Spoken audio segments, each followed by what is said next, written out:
तो स्टेप 1 में यहाँ पे क्या कह रहा है कि आपका t इक्वल टू 0 माइनस पे हमें निकालना है वैल्यूज़ को। 0 माइनस का पे जब स्विच आपका ओपन नहीं है, क्लोज नहीं हुआ है, तो आपका 20 ओम कंसिडर होगा। तो 0 माइनस पे अगर देखा जाए, 0 माइनस पे आपका एक इंडक्टर कैसे काम करेगा, एज अ शॉर्ट सर्किट, और एक आपका कैपेसिटर कैसे काम करेगा, एज अ ओपन सर्किट। तो ये दोनों कंडीशन हमको यहाँ लगा देनी है, शॉर्ट सर्किट ओपन सर्किट की। ये शॉर्ट सर्किट हो गया और IL 0 माइनस यहाँ से निकलेगा, और ये आपका VC 0 माइनस ये ओपन सर्किट हो गया। ओके, कैपेसिटर आपको IL 0 माइनस निकालना है और VC 0 माइनस निकालना है। क्यों? क्योंकि जो IL 0 माइनस होगा वही सेम आपको IL 0 प्लस दे देगा, और VC 0 माइनस आपको VC 0 प्लस दे देगा। फिर आप उसका डिफरेंशिएशन कर लेंगे। तो यहाँ पे IL 0 माइनस की अगर बात करेंगे तो आपका करंट देखो, ये तो ओपन सर्किट हो गया, तो यहाँ तो कोई करंट जाएगी नहीं, तो करंट केवल इसी लूप में सर्कुलेट करेगी। इस लूप में करेगी तो ये आपका करंट क्या दे देगा, 100 वोल्ट अपॉन 40 ओम। ठीक है, 20 प्लस 20 2.5 एम्पेयर, तो 2.5 एम्पेयर आ गया। अब VC 0 माइनस क्या होगा, आपका जो ये जो 20 ओम रेजिस्टेंस है और इसमें जितनी करंट है, मतलब इस ब्रांच का जो वोल्टेज होगा, इस पूरी ब्रांच का, ये ऊपर से लेके नीचे तक वही सेम वोल्टेज इधर होगा, सेम। ओके, तो 20 इंटू 2.5 मतलब 50 वोल्ट, मतलब 100 वोल्ट का आधा वोल्टेज तो देखो इसमें चला गया इस 20 ओम में, और आधा वोल्टेज आगे चला गया, और वही आपका पैरेलल की वजह से सेम इसमें आ गया। तो 2.5 एम्पेयर और 50 वोल्ट। अब देखो IL 0 माइनस जो है वही 0 प्लस हो जा रहा है, ये VC 0 माइनस जो है वही आपका 0 प्लस हो जा रहा है। तो 2.5 एम्पेयर और 50 वोल्ट ये आपका आ गया। अब जैसे ही 0 प्लस करेंगे स्टेप 2 के लिए, ये देखो 0 प्लस ये हमने देखा, 0 प्लस हमने किया, तो आपको ये दिख रहा है कि 0 प्लस पे अच्छा ये चीज़ें आ रही हैं, ये तो चलो सही है, आ रही हैं, बट ये कैसे आएंगी, क्योंकि आपका कनेक्शन तो अच्छा है फिलहाल तो है, बट अगर इसमें ये वैल्यूज अटेन है पहले से, तो इसका क्या मतलब है कि ये एक करंट सोर्स की वजह से आ रही होंगी और ये वैल्यू एक वोल्टेज सोर्स की वजह से आ रही होंगी। तो यही आपको यहाँ लगा देना है कि 20 ओम है ये, इसके संग ये देखो, ये वाला 20 ओम तो किसी काम का बचा नहीं, स्विच क्लोज हो गया तो वो शॉर्ट सर्किट हो गया, और आप करंट केवल शॉर्ट सर्किट पाथ को चूज़ करेगी। तो ये 2.5 एम्पेयर आप यहाँ लगाओ और 50 वोल्ट को यहाँ लगाओ। ओके, इसकी पोलरिटी चेंज नहीं होगी, आपको ये पता है। इसमें करंट की डायरेक्शन चेंज हो जाएगी और इसमें करंट की डायरेक्शन वही रहेगी, इसकी पोलरिटी इसकी प्लस नीचे चली जाएगी और माइनस ऊपर हो जाएगी। तो ये सब आपको पता है लॉजिक्स। तो ये आपका इंपॉर्टेंट पॉइंट हो गया कि यहाँ पे ये कुछ ऐसे होगा। अब इसको फिर से रीड्रॉ करते हैं। रीड्रॉ करने का क्या मतलब है कि जो 100 वोल्ट है, 100 वोल्ट का 50 वोल्ट तो इसमें चला गया, इस ब्रांच में आधा, और 50 वोल्ट ही आपका इसमें चला जाएगा, क्योंकि ये 50 वोल्ट है, तो ये इधर इसको इतना कर देगा। और ये पूरा इस पॉइंट पे तो 100 वोल्ट पूरा का पूरा आपका अकुमुलेट है। अब यहाँ पे 5 ओम में हम IC निकालेंगे, पहले IC कितनी जा रही है। ओके, IC निकालेंगे तो उससे आपका C dVC/dt डायरेक्ट निकल आएगा IC को निकालने से। तो देखते हैं, हमने निकाला IC कितना हो जाएगा आपका 100 वोल्ट माइनस 50 और अपॉन 5, मतलब कैसे देखो, या इस ब्रांच में जो करंट जा रही है वो क्या होगी 100 और माइनस ये जो वोल्टेज इधर आ रहा है ये 50 और अपॉन इसका रेजिस्टेंस। ये करंट निकालने का नोडल जब करते तो करंट तो इसी तरीके से निकालते थे, यही किया है। तो 10 एम्पेयर करंट आ गई, तो देखो 10 एम्पेयर करंट तो यहाँ जा रही है और 2.5 एम्पेयर करंट तो इधर जा रही है, इसमें 2.5 एम्पेयर करंट जा रही है इस वाली ब्रांच में इधर। ओके, तो मान लो टोटल 12.5 एम्पेयर आ रही होगी, खैर टोटल का में काम नहीं है। तो IC को क्या लिख सकते हैं, C dVC/dt। इसका मतलब dVC/dt क्या हो जाएगा, आपको VC का डिफरेंशिएशन नहीं करना है, आपको I से निकालना है, IC से। ओके, IC से निकालना है और C को इसके नीचे ले जाओ। C क्या है 3 फैरेड, देखो C 3 फैरेड उन्होंने शुरू में दिया था, ये देखो C 3 फैरेड दिया है, ये C 3 फैरेड दिया है। तो ये क्या हो जाएगा dVC/dt क्या हो जाएगा, ये आपका dVC 0 प्लस अपॉन dt क्या हो जाएगा 10/3, डायरेक्ट 10/3 आप कर दो इसको। ऐसे जब आप यहाँ निकालोगे तो यहाँ पे क्या करोगे, पहले आप VL 0 प्लस निकालो। तो वोल्टेज तो आपने ऑलरेडी निकाल लिया है इंडक्टर का 0 प्लस पे 50 वोल्ट। 50 वोल्ट में क्या लिखोगे, L dIL/dt 0 प्लस, L को इसके नीचे ले जाओ तो ये क्या हो जाएगा 50/225, तो ये 25 आ जाएगा, ये 10/3 आ जाएगा। ये आपके फाइनल आंसर आ जाएंगे दोनों। ओके, ये आपका इधर और ये आपका इधर फाइनल आंसर आ गए दोनों। ओके, क्योंकि ये आपका 2 हेनरी है इंडक्टर और वह आपका 3 फैरेड था, तो इसकी वजह से ये 25 एम्पेयर पर सेकेंड और ये 10/3 वोल्टेज पर सेकेंड। ठीक है, पर सेकेंड क्योंकि dIL/dt और dVC/dt है, तो आपका dt की वजह से पर सेकेंड। नेक्स्ट क्वेश्चन देखते हैं। यहाँ पे क्या क्या है कि find the voltage across the switch at t = 0 plus. 0 plus पे आपको वोल्टेज निकालना है स्विच के अक्रॉस। स्विच के अक्रॉस, मतलब आप स्विच के अक्रॉस बोल सकते हो या फिर इन पॉइंट्स के अक्रॉस बोल सकते हो। ये पॉइंट, इन पॉइंट के बीच में आप निकाल लो या तो वोल्टेज, वही आपका स्विच के अक्रॉस होगा, सेम वोल्टेज। ओके, और यह आपका कब है, एट टी इक्वल टू 0+। तो आप पहले स्विच का एरो देखो, स्विच का एरो ओपन हो रहा है, मतलब पहले ये स्विच क्लोज होगा, इनिशियली ये स्विच क्लोज होगा बट बाद में ओपन हो जाएगा। तो जब हम टी इक्वल टू 0- पे निकालेंगे तो देखो स्विच क्लोज है, तो आपका करंट कैसी पाथ को फॉलो करेगा, इस पाथ को देखो फॉलो करेगा, पहले इसमें जाएगा, फिर ऊपर जाएगा, फिर आगे चला जाएगा। अब आगे जाएगा 0- पे, आपका एक इंडक्टर कैसे बिहेव करेगा, ये एक इंडक्टर है शॉर्ट सर्किट की तरह, तो आपका करंट कितनी होगी, IL0-, ऑब्वियस ही बात है, जितना आपका वोल्टेज 10 वोल्ट और जितना आपका रेजिस्टेंस ये 10 ओम है, तो 10/10 1 एम्पेयर आ गया। तो 1 एम्पेयर करंट जा रही है इस पाथ में। अब IL0- ये है तो IL0+ भी 1 एम्पेयर ही होगी। और VC0- क्या है, VC0- 0 वोल्ट, क्योंकि उसमें कोई करंट ही नहीं जा रही, यहाँ पे कुछ आपका हो ही नहीं रहा है, ये एक अनचार्ज कैपेसिटर की तरह है, ये दोनों चीज़ें अनचार्ज कैपेसिटर की तरह हैं, तो VC0- आपका 0 वोल्ट ही रहेगा यहाँ पे। तो नेक्स्ट देखते हैं, C is equal to as it is रहेगा, क्योंकि ये अनचार्ज है। अनचार्ज वाला कॉन्सेप्ट पे अपने बात कर ही लिए कि कैपेसिटर अनचार्ज रहेगा इस वाले केस में, बिफोर टी इक्वल टू 0- पे। तो ये सारी चीज़ें हमने टी इक्वल टू 0- पे निकाली। अब टी इक्वल टू 0+ पे देखते हैं, टी इक्वल टू 0+ पे आपका IL0+ एज इट इज़ रहेगा, वही जो पहले था IL0- पे, और आपका VC0+ भी रहेगा एज इट इज़, वैसे ही जो पहले था IL0 वोल्ट। तो ये चीज़ हो गई यहाँ पे। अब सेम क्या है कि आपने इसको तो 1 एम्पेयर करंट दे दी थी, अब आपका स्विच ये जैसे ही ओपन हुआ, ये स्विच ओपन हुआ तो ये as a current source behave करेगा 1 एम्पेयर का। तो अब इस पूरे सर्किट में ये 10 volt voltage source current supply नहीं करेगा, ये आपका करंट को सप्लाई करेगा, और इसका पोलरिटी नीचे हो जाएगा ना कि ऊपर, है ना, ये पोलरिटी तो हमने सीख ही लिया है। तो ये 1 एम्पेयर करंट इसके थ्रू जाएगी। यहाँ पे केवल और केवल हमें वोल्टेज बताना था स्विच के अक्रॉस, मतलब इस पूरे उसके अक्रॉस।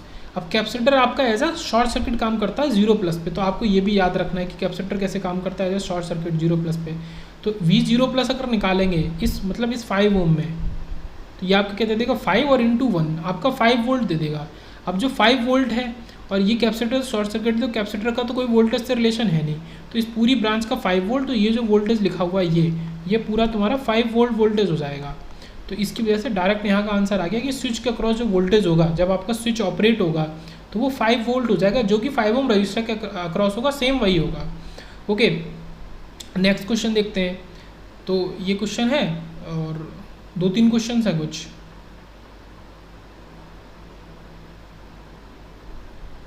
उसके बाद टाइम कांस्टेंट है। ये क्वेश्चन देखते हैं यहाँ पे कि फाइंड एनर्जी अक्रॉस कैपेसिटर। तो ये कैपेसिटर आपका है 0.5 फैरेड का। ओके, ये इसकी पोलरिटी उन्होंने पहले से दे दी है, और ये 100 वोल्ट आपका वोल्टेज सोर्स है, ये 2 ओम का रेजिस्टेंस है, RC सर्किट है, और ये कैसा है आपका विद सोर्स वाला RC सर्किट है, विद सोर्स वाला। तो यहाँ पे क्या है, जनरल इक्वेशन लिखेगी। तो T = 0 पे ये स्विच क्लोज हो रहा है, पहले ओपन था, तो पहले सब कुछ अपने जैसा था, जैसे कैपेसिटर में कुछ भी वोल्टेज नहीं था, अनचार्ज था, सब कुछ ऐसा है। बट कैपेसिटर में वोल्टेज होगा, क्यों, क्योंकि उन्होंने आपको ये दे दिया कि कैपेसिटर पे चार्ज है आपका 10 कूलम। ओके, Q = CV होता है, तो इससे वोल्टेज निकाल लेंगे, आप क्या निकाल लेंगे Q/C, मतलब 10 कूलम अपॉन 0.5 फैरेड, तो ये आपका क्या दे देगा 20 वोल्ट। तो इससे अगर देखेंगे, क्योंकि इसमें चार्ज है, चार्ज होने की वजह से इसमें 20 वोल्ट वोल्टेज हो जाएगा, जिसकी पोलरिटी कुछ ऐसी होगी, माइनस ऊपर प्लस नीचे। तो चलो ये चीज़ यहाँ से ये सब गिवन वाली चीज़ें अभी हम उठा रहे हैं। अब हमसे पूछा क्या क्या है, energy across capacitor as T = infinite, मतलब W से इन्फिनाइट, पहली चीज़ तो ये निकाल के बताओ। Current across the capacitor as T = 1 second, तो IT निकालनी है कैपेसिटर में, और वो भी T = 1 सेकेंड पे। उसके बाद voltage across the capacitor eight T = 0। Okay, तो वोल्टेज बताना है T > 0 के लिए, VCT। और फिर आखिरी में एनर्जी ऑफ रजिस्टर की एनर्जी 0 से इन्फिनाइट इंटरवल में, मतलब WR T = 0 से इन्फिनाइट। ये सारी चीज़ आपको बतानी है अलग अलग। स्टेप 1 से शुरू करते हैं, यहाँ पे T = पहले 0+ लेंगे। तो स्टेप 1 में देखते हैं क्या कह रहे हैं। सबसे पहले T = 0+ पे देखते हैं। ओके, सो T = 0+ पे हमारा स्विच ऑलरेडी क्लोज हो चुका है, तो V0 क्या होगा, पहले तो V0 निकालते हैं Q0/C, जो हमने सॉल्व करके निकाला, ये 20 वोल्ट हमने पहले ही निकाल लिया था, ये हमने यहाँ से निकाला है 20 वोल्ट, और उसको वहाँ पे रख भी दिया है। ओके, यहाँ पे T = 0 माइनस की निकालने की ज़रूरत ही नहीं है, क्यों, क्योंकि उसकी कंडीशन हमको पहले ही दे दी है, इसका चार्ज जो है ये T = 0 माइनस पे ही है। और स्विच ओपन है तो यहाँ पे ये अनचार्ज एलिमेंट की तरह है। ओके, मतलब ऑलरेडी जो उसमें चार्ज है उसके अलावा और उसमें कुछ भी नहीं है, कोई इन्फ्लुएंस नहीं है सोर्स का उस पर। तो इस वजह से जीरो माइनस पे निकालने की कोई भी ज़रूरत नहीं है। तो जीरो प्लस पे ये निकला वोल्टेज हमारा। अब करंट निकालते हैं जीरो प्लस पे, ये कुछ इस तरीके से हो गया। जीरो प्लस जैसे ही करेंगे तो ये आपका एक वोल्टेज सोर्स बन गया जिसकी पोलरिटी कुछ ऐसी नेगेटिव ऊपर और पॉजिटिव नीचे की तरह हो जाएगी। तो आपका करंट क्या हो जाएगा 100 और ये आपका 20, दोनों एक तरफ की डायरेक्शन में है। देखो ये ऐसे जाओगे तो इसमें ऐसे जा रहे हो, इधर पहले नेगेटिव मिल रहा है और इसका भी नेगेटिव पहले मिल रहा है, दोनों एक तरफ है। तो 100 + 20 और अपन 2 ओम का रजिस्टर तो 2, तो 60 एम्पेयर करंट आ गई। या आपका I0 प्लस पे करंट हो गई और आपका V0 20 वोल्ट आ गया। अब सेकेंड स्टेप में t इन्फिनाइट पे निकालते हैं। तो अब ये DC अगर वोल्टेज सोर्स हम ले रहे हैं तो कैपेसिटर हमारा as a open circuit behave करेगा। ओके, t इन्फिनाइट पे, ये हमें पता है पहले से, इसी चीज़ को हमें यूज़ करना है। तो इसको ओपन कर दोगे, जैसे इसको ओपन कर देंगे तो I इन्फिनिटी जो होगी वो 0 हो जाएगी। इसमें फिर कोई करंट फ्लो नहीं करेगी क्योंकि ओपन सर्किट है। बट कुछ वोल्टेज अभी भी होगा, और वो वोल्टेज क्या होगा, इसका जो वोल्टेज खुद का है वो तो ऑलरेडी लॉस्ट हो चुका है। क्योंकि स्टेडी, ये क्या है, t infinity is a steady state condition. Steady state तक पहुँचते पहुँचते इसका खुद का जो वोल्टेज है वो लॉस्ट हो चुका है पूरा इसके थ्रू, 2 ओम रजिस्टर के थ्रू। तो यहाँ पे इसका खुद का कोई वोल्टेज नहीं है। तो जो वोल्टेज इसका 100 वोल्ट है तो वही वोल्टेज इस वाली ब्रांच में भी आ जाएगा पूरा। तो इसका पूरा वोल्टेज 100 वोल्ट ही हो जाएगा। तो VC इन्फिनाइट 100 वोल्ट हो जाएगा और I इन्फिनाइट 0 हो जाएगा। अब WC इन्फिनाइट हमको पहली चीज़ निकालनी थी। तो WC इन्फिनाइट आपका हाफ CV², तो हाफ C का 0.5 फेरेड और VC का इन्फिनाइट का स्क्वायर। तो VC इन्फिनाइट 100 वोल्ट है तो 100 का स्क्वायर, तो ये सॉल्व होकर 2500 जूल्स आ गया। तो सबसे पहले हमने ये पहला निकाला, energy across capacitor as t infinite, ये निकाला। अब हमें निकालना है current across capacitor as t 1 second. तो उसके लिए जनरल करंट की इक्वेशन निकालनी पड़ेगी। जनरल करंट की इक्वेशन हमें पता है, जिसमें I इन्फिनाइट प्लस करते हैं, इधर I इन्फिनाइट माइनस करते हैं, और I0 प्लस इधर है और e−t/RC यहाँ पे मल्टीप्लाई हो रहा है। IT क्या है आपका, सॉल्व करके ये क्या आ गया। अब क्योंकि ये 0 है, ये 0 है, ये 0 है, तो केवल I0 प्लस जो है वो उसमें 60 एम्पेयर था, वो उसमें आपका ये मल्टीप्लाई हो जाएगा e−t। ओके, ये 60 एम्पेयर देखो दिख रहा होगा, ये 60 एम्पेयर, उसमें e−t आपका मल्टीप्लाई हो गया, क्योंकि R और C मल्टीप्लाई करके क्या दे देगा 2 × 0.5, तो ये आपका 1 दे देगा। तो ये आपका आ गया 60 e−t, यह आपका आ गया IT। अब IT, अब उन्होंने कहा इसको 1 टाइम 1 सेकेंड पे निकालो, तो t की जगह 1 रख दो, तो ये डायरेक्ट यहाँ से हो गया। ठीक है, 60/E आ गया, e−1 हो जाएगा, तो 60/E 22.07 एम्पेयर। तो ये आपकी करंट आ गई इस मूवमेंट पे। ओके, नेक्स्ट हमें निकालना रजिस्टर के थ्रू एनर्जी। तो रजिस्टर के through energy power P dt का इंटीग्रेशन। तो पावर क्या होती है I²R, और I²R के लिए तो 2 का स्क्वायर लगा दो। I क्या होगा, I यही यूज़ होगा 60 e−t जो अभी हमने सॉल्व कर लिया, उसी IT को यूज़ करेंगे। I की जगह आप IT को यूज़ करो, जो कि ये है 60 e−t, ये आपका IT है। ओके, ये 60 e−t इंटू t² dt, तो ये कुछ ऐसा हो जाएगा 60² e−t अपॉन इस तरीके से सॉल्व करके, तो ये पूरा आपका 3600 जूल्स आ गया।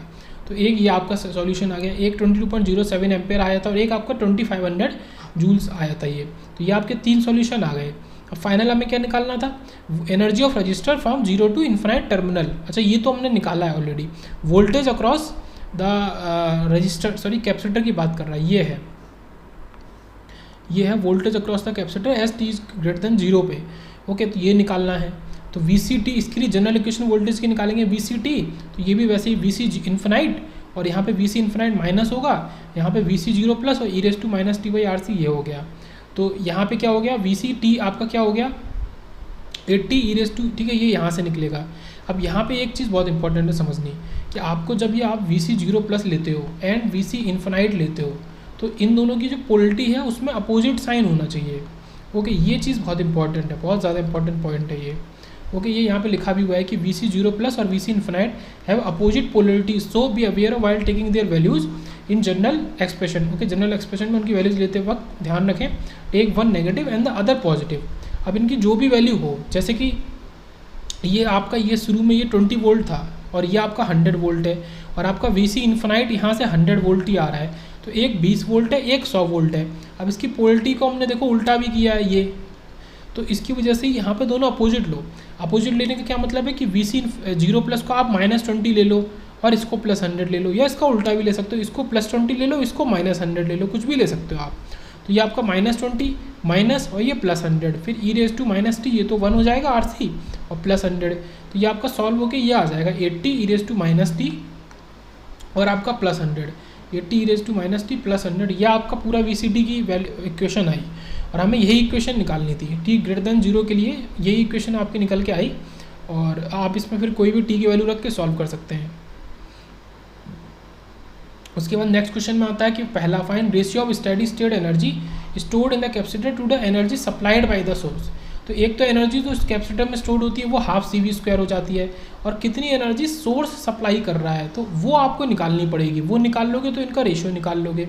ओके, तो ये वही आपका सर्किट हो गया R और C, ये आपका विद सोर्स हो गया। तो स्विच जैसे ही बंद हुआ तो आपका इसमें सोर्स ऐड हो गया। दूसरा क्या कह रहा है, find rate of rise of voltage across the capacitor eight t=0+। Rate of rise, तो रेट ऑफ चेंज या राइज करके ऐसा कुछ भी आ जाता है, तो वहाँ पे d/dt आपका जरूर आना ही आना चाहिए। तो ये आपका dVC 0+dt आ गया आपका। तो दूसरी चीज़ आपको ये निकालनी है, पहले तो आपको रेशियो निकालना है।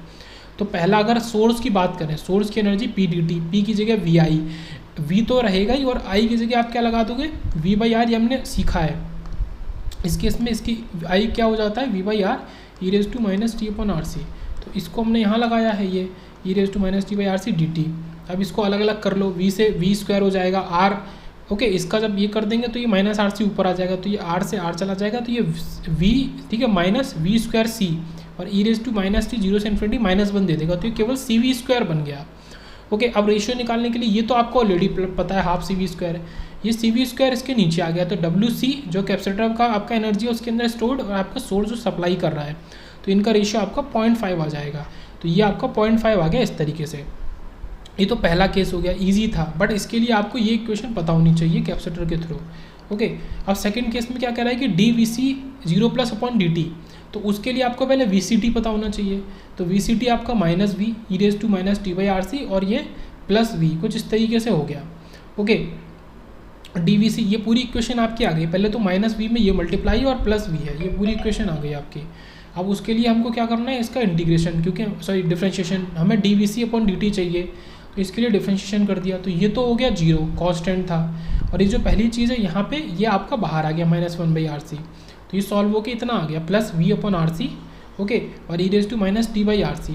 अब हमें इसको कहाँ पे निकालना है, t=0+ पे निकालना है। मतलब हमने t=0+ लेके सॉल्व नहीं किया, मतलब हम ऐसे कर सकते थे VC 0+ पे, नहीं, हमने VCT लिया, VCT लेके और आखिरी में उसको t की जगह 0+ रख दिया। तो देखो ये t की जगह 0+ रखेंगे तो ये +V/RC तो रहेगा, और जब e इसको 0 कर देंगे t की जगह, तो e⁻0 आपको दे देगा 1, तो ये तो आपको किसी काम का रहेगा नहीं, तो केवल +V/RC आपका यहाँ पे आंसर आ जाएगा। तो ये आपके दोनों केसेस के अलग अलग आंसर आए इस पर्टिकुलर क्वेश्चन के। उसके बाद हम देखेंगे एक कॉन्सेप्ट टाइम कॉन्स्टेंट का, उसको कैसे यूज़ करेंगे। टाइम कॉन्स्टेंट का कॉन्सेप्ट है, 1-2 क्वेश्चंस रहेंगे और उसके बाद फिर अपना नेक्स्ट लेक्चर हो जाएगा। तो टाइम कॉन्स्टेंट यहाँ से शुरू होता है। टाइम कॉन्स्टेंट में एक्चुअल में होता क्या है, तो जैसा कि ट्रांजिएंट हमने शुरू में जब पढ़ा था तो बोला था कि आपका शुरू का जो पीरियड होता है t=0 से लेके कम से कम लगभग 5 टाइम कॉन्स्टेंट, तो ये ट्रांजिएंट पीरियड होता है। तो जब ये आपका ग्राफ बढ़ रहा है, ग्राफ किसके बीच में है, I के बीच में है और T के बीच में है। ओके, तो जब ये आपका ग्राफ बढ़ रहा है, अब जैसे ये I का जिक्र हो गया, मतलब ये इंडक्टर के लिए ग्राफ है, तो ये जब ग्रो कर रहा है तो ये पूरा पीरियड आपका ट्रांजिएंट पीरियड होगा, और जब ये ग्रो करके स्टेबल हो गया तो ये आपका स्टेडी स्टेट कंडीशन है। ओके, तो आपका ये जो ट्रांजिएंट पीरियड होता है, तो जैसे कि हमने कहा था ना कि लगभग ये 5 टाइम कांस्टेंट लेता है, और 5 टाइम कांस्टेंट तक आपका यहाँ जाके फिर 5 टाइम कांस्टेंट तक जाके वो स्टेबल होता है, ठीक है, यहाँ जाके। तो अब ये टाइम कांस्टेंट है क्या, जब आपको ये टाइम कांस्टेंट नहीं पता होगा तो आप 5 टाइम कांस्टेंट कैसे निकालोगे, और तब आप ये कैसे निकालोगे कि कब वो ट्रांजिएंट से स्टेडी स्टेट में स्विच करेगा। इसलिए आपको टाइम कांस्टेंट पता होने चाहिए। ये वैल्यू यहाँ पे लिखी हुई कि ये वैल्यू लगभग 0.99 V/R है। ओके, लगभग। अभी 0.99 V/R कहाँ से आएगा ये भी देखेंगे, ये 5 टाइम कांस्टेंट से ही आएगा। ओके, इसके पहले इंडक्टर की जनरल इक्वेशन देख लेते हैं। IT V/R 1 - e⁻RT/L, कुछ इस तरीके से है, मतलब इसको 2 पार्ट में लिख सकते हैं कि V/R अलग और -V/R e⁻RT/L अलग। ओके, अब इसी में आपको टाइम कांस्टेंट तो दिख ही रहा होगा, टाइम कांस्टेंट यहाँ पे आपका क्या है, L/R है। ओके, तो ये आपका e⁻t/t है एक्चुअल में। ओके, तो ये तो ठीक है। अब इसको फिर से देखते हैं, अब इसके अक्रॉस, अब ये तो हमने देखा IL, एक्चुअल में इसको I लिखने से अच्छा यहाँ पे IL भी मैं लिख दूँ, ठीक है, ILT है ये पहली चीज़। अब हमने ये तो करंट इक्वेशन देख लिया और करंट का ग्राफ देख लिया इन केस ऑफ इंडक्टर। अब हम इन केस ऑफ कैपेसिटर देखते हैं वोल्टेज का ग्राफ। तो अब हम VCT देखेंगे, और VCT को देखने के लिए कुछ ऐसा हो गया, ये आपका पीक तो 0.99 जैसा वहाँ पे था वही है, सेम V पर अटेन करेगा। यहाँ तक ये ट्रांजिएंट पीरियड है जब तक इसकी ग्रोथ हो रही है, जब ये स्टडी हो गया तो स्टडी स्टेट पीरियड हो गया, स्टेबल हो गया। और ये आपका VC और T के बीच में ग्राफ है, ये भी आपका ग्रोइंग है।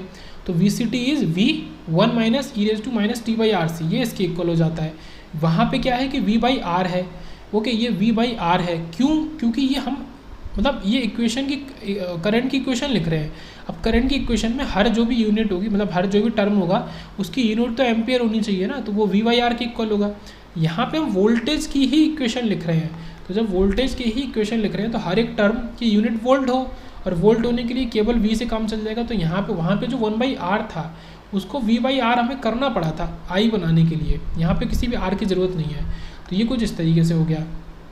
अब यहाँ से कॉन्सेप्ट शुरू होता है कि अगर राइज करने के लिए हमें कितना चाहिए, तो T को हम या तो L/R टाइम कांस्टेंट लिखते हैं या RC लिखते हैं। इसकी यूनिट सेकंड होती है। ओके, ये याद रखेंगे। इसकी यूनिट टाइम कांस्टेंट है तो टाइम बताएगा तो उसकी यूनिट सेकंड ही होगी। तो टाइम कांस्टेंट क्या होता है? Actually time constant is the time taken to rise to 63.2% value. तो 63.2% वैल्यू तक राइज करने के लिए जो आपको टाइम लगता है वो टाइम कांस्टेंट होता है। मतलब मान लो ये 0.99 V है, यहाँ पे कहीं पे 0.632 V होगा, मान लो यहाँ है, तो इस पॉइंट तक पहुँचने के लिए जो आपको टाइम लगा वो आपका एक टाइम कांस्टेंट है। इसी तरीके से हमने क्या बोला है कि ये जो यहाँ तक पहुँचने में 0.99 तक पहुँचने में आपको लगभग 5 टाइम कांस्टेंट लग चुके होंगे।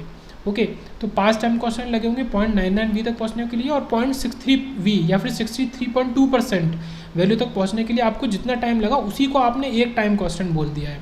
तो यहाँ से हम डिफाइन करते हैं, ये है कि टू राइज 63.2%, उसके लिए जितना टाइम चाहिए वो आपका टाइम कांस्टेंट है।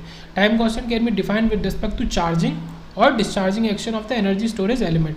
तो दोनों से रिलेटेड हम इसको डिफाइन कर सकते हैं, या तो charging action of charge storing element या फिर discharging action of the energy storing element से हम डिफाइन कर सकते हैं कि टाइम कांस्टेंट क्या है। अगर हमने टी को, ये जो ऊपर टी है इसको कैपिटल टी ले लिया, तो ये आपका क्या बन गया 1 - e, और ये -t/t मतलब 1 हो गया। यहीं से आप निकालो कि अगर टाइम को, जो टाइम आपकी इक्वेशन में ये t/t था, e= ये ऐसे था, इसमें आप इस t को 1 रख दो, तो आप जब सॉल्व करोगे तो आपको इतना ही मिल जाएगा 63.2% ऑफ V/R। मतलब ये पीक वैल्यू है, ये मान लो 100% वैल्यू है, उसका इतना परसेंट, या फिर 0.632 V/R। तो ये आपको कहाँ मिलेगा? इस एक्सिस पे मिलेगा ग्राफ की, जो मैंने बना के दिखाया ये। तो जहाँ ये मिलेगा उसी का, जब आप, ये तो आपको वाई एक्सिस पे मिल रहा है, तो एक्स एक्सिस पे जितना टाइम लग चुका होगा वही आपका एक टाइम कांस्टेंट है। अगर आप चाहो तो रख के देख लो, टी को 5t रख लो, प्रूव कर लो कि लगभग वो वैल्यू 0.99 क्यों आई। तो ये क्या हो जाएगा V/R 1 - e⁻⁵ अब ये इसकी वैल्यू को आप सॉल्व कर सकते हो, तो ये करीब करीब आपको 0.99 ही दे देगा, 0.99 VR। तो अगर आप 5 टाइम कांस्टेंट ले रहे हो तो लगभग आप 100% वैल्यू अचीव कर लोगे, स्टेडी स्टेट अचीव कर लोगे। कुल मिला के ये कहने का मतलब है, जब आप 5 टाइम कांस्टेंट ले रहे हो। तो ये पूरा कॉन्सेप्ट निकला टाइम कांस्टेंट का। अब एक क्वेश्चन देखते हैं इसी से related. Find the response of V0 for आपका VC1 0 उन्होंने दे दिया है 24 वोल्ट, मतलब इस वाले, ये VC1 है, ठीक है, ये VC1 है। फिर VC2 0 आपको दे दिया 6 वोल्ट, ये VC2 है इसके रिगार्डिंग। तो इन दोनों के रिगार्डिंग आपको वोल्टेज दे दिया उन्होंने, जैसे ये मैं लिख भी देता हूँ यहाँ पे 24 वोल्ट और 6 वोल्ट। अब हमसे अलग अलग चीज़ें पूछी हैं, मतलब एक ही चीज़ पूछी है, रेस्पॉन्स पूछा है, ये ऑप्शंस गिवन है, ये आपको ऑप्शंस गिवन है, डिफरेंट ऑप्शंस ABCD, ये आपको डिफरेंट ऑप्शंस गिवन है। तो इसमें से आपको करना है। तो शॉर्टकट क्या होता है? हमने टाइम कांस्टेंट पढ़ा, किसी वजह से ही पढ़ा होगा, टाइम कांस्टेंट का मदद लेते हैं। शॉर्टकट क्या कहता है, आप इसमें देखो, ये इसका जनरल रिस्पॉन्स आपको लिखना है। तो इसमें टाइम कांस्टेंट की अलग अलग वैल्यूज हैं हर जगह, मतलब e⁻² जो है e⁻t, और इसके संग जो होना चाहिए ये यहाँ पे t, तो इसकी अलग अलग वैल्यूज है चारों ऑप्शन में। तो अगर आप टाइम कांस्टेंट निकाल लोगे तो आप डायरेक्ट इसका आंसर लिख सकते हो। पहले तो ये अप्रोच करेंगे, अब आप डायरेक्ट लिखना सीख लोगे। मान लो उन्होंने ऑप्शन में चारों को सेम टाइम कांस्टेंट की वैल्यू दे दी, फिर आप क्या करोगे? फिर आपको पूरा रिस्पॉन्स ही निकालना पड़ेगा। तो वो तरीका भी देखेंगे कैसे सॉल्व करेंगे। तो यहाँ पे ये चीज़ समझने की है कि only by finding time constant आपको आंसर मिल जाएगा, ये तो ठीक है, but by finding time constant आपको दो चीज़ें करनी है फाइंड करने के लिए, टू फाइंड। आपको सबसे पहले तो डीएक्टिवेट करने हैं सारे इंडिपेंडेंट सोर्स। अब यहाँ पे इंडिपेंडेंट बोला है तो इंडिपेंडेंट सोर्स ही डीएक्टिवेट करने हैं, ये इंपॉर्टेंट बात याद रखेंगे। ओके, इंडिपेंडेंट सोर्स ही डीएक्टिवेट करेंगे और कोई नहीं। और दूसरा कि is calculated after operating the switch, और हमेशा टाइम कांस्टेंट कैलकुलेट कब होता है, ये बहुत ही मोस्ट इंपॉर्टेंट कंडीशन है टाइम कांस्टेंट को कैलकुलेट करने के लिए, कि हमेशा कैलकुलेट होता है after operating the switch, switch को ऑपरेट करने के बाद ही आपका होता है। दो चीज़ें, तो देखो यहाँ पे भी यही चीज़ करो, स्विच को ऑपरेट करना मतलब स्विच को क्लोज कर दो, पहली चीज़ तो ये। दूसरी चीज़ क्या है कि आपका ये वोल्टेज सोर्स है इसको शॉर्ट सर्किट कर दो, और तो कुछ यहाँ पे सोर्स है नहीं, तो ये आपका केवल 2 ओम हो गया, ये 4 ओम, ये दोनों पैरेलल में है, तो इससे आप आर इक्विवेलेंट निकालो टाइम कांस्टेंट का, तो ये 4 टू पैरेलल में आपको 4/3 दे देगा। ये दोनों सीरीज़ में है, इनका सोल्यूशन भी पैरेलल वाले तरीके से निकलता था, 0.3 0.6 और ऐसे सॉल्व होकर ये 0.2 दे दिया। अब आप यहाँ टाइम कांस्टेंट निकाल लो, तो ये आपका कितना दे देगा RC, तो ये आपका -T/4/3 और इंटू 0.2, तो ये आपका सॉल्व होकर कुछ ऐसा आ गया कि T3/0.8, तो ये आपका माइनस, ठीक है, T और 3.75 आ गया। अब इसको आप मैच कर लो, तो आपका इसके मैचिंग से आपका ये पहला आंसर ठीक हो गया, -3.75 T। ओके, तो ये आंसर करेक्ट हो गया। तो ये तो तब है जब आपको टाइम कांस्टेंट के ऑप्शन में अलग अलग वैल्यू है, चारों ऑप्शन में अलग चारों वैल्यू हैं। अगर बाई केस और मेथड 2, मतलब बाई केस आपको चारों के टाइम कांस्टेंट एक जैसे देता, मतलब ये चीज़ कॉमन होती, ये पॉइंट जो है ये चारों में कॉमन होता, आप फिर कैसे सॉल्व करते, तब आपको पूरा सॉल्व करना पड़ता। तो आप कैसे करते हैं, V0t की अगर बात करें तो आपका V0 इन्फिनिटी यहाँ पे, माइनस V0 इन्फिनिटी यहाँ पे, फिर V0 0+ ये और e⁻t/RC यहाँ पे। ओके, अब e⁻t/RC तो आपने ऑलरेडी सॉल्व कर लिया है, और चारों ऑप्शन में वो कॉमन है तो वो तो यही रहेगा। अब उसके लिए आपको पहले V0 निकालना पड़ेगा।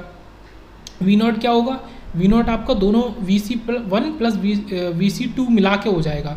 ओके, दोनों का जो आपका वोल्टेज है दोनों कैपेसिटर्स का वो मिला के हो जाएगा। तो VC0+ क्या होगा, VC1 0+ और VC2 0+। तो VC1 0+ और VC2 0+ क्या है कि अगर इन पे ऑलरेडी पहले से कुछ वोल्टेज है, जैसे VC1 और VC2, तो आपका स्विच को ऑपरेट होने के बाद भी वो वोल्टेज इन पे रहेगा ही रहेगा, है ना। ये तो सबको पता है कि capacitor does not allow sudden change of voltage, जो पहले से है वही आपका रहेगा 0+ पे। तो जो पहले से था 2406 वो रहेगा, तो ये आपका 0+ पे भी 30 आ जाएगा। तो ये जब 30 आ गया तो देखो ये वैल्यू आपको पता चल गई 30।